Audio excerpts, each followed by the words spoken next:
How you can find your wallet address with Trust Wallet. Before we start, if you are interested in securing your cryptocurrencies, you can check out Ledger's hardware wallets by clicking the link in the description below. So start by opening up your Trust Wallet and sign into your account.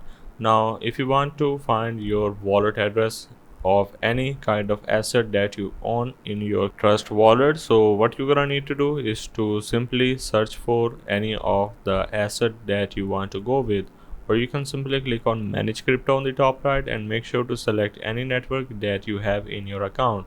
Now once you have selected that, make sure to enable this. Now you can go back and then you're going to need to simply select the asset just like so.